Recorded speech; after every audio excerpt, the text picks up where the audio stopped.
Most of the world didn't know anyone living in the highlands of Papua New Guinea until the 1930s, when Australian gold prospectors surveying the area realized there were about 1 million people. Researchers found something disturbing when they made their way to those villages in the 1950s. Among a tribe of about 11,000 people called the Four, up to 200 people died of an inexplicable illness a year.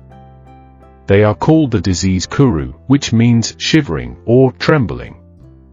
Once symptoms set in, it was a swift demise.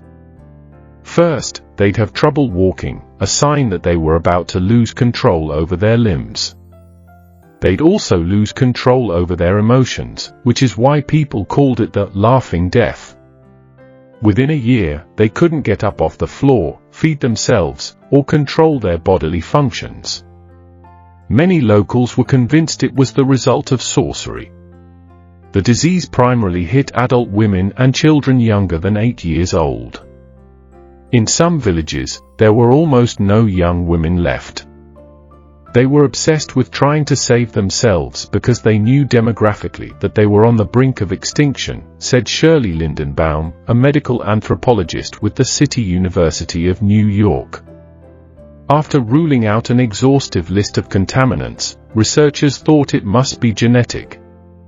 So in 1961, Lindenbaum traveled from village to village, mapping family trees so researchers could settle the issue. But Lindenbaum, who continues to write about the epidemic, knew it couldn't be genetic because it affected women and children in the same social groups but not in the same genetic groups. She also knew that it had started in villages in the north around the turn of the century and then moved south over the decades. Lindenbaum had a hunch about what was going on, and she turned out to be right. It had to do with funerals. Specifically, it had to do with eating dead bodies at funerals. In many villages, when a person dies, they are cooked and consumed. It was an act of love and grief.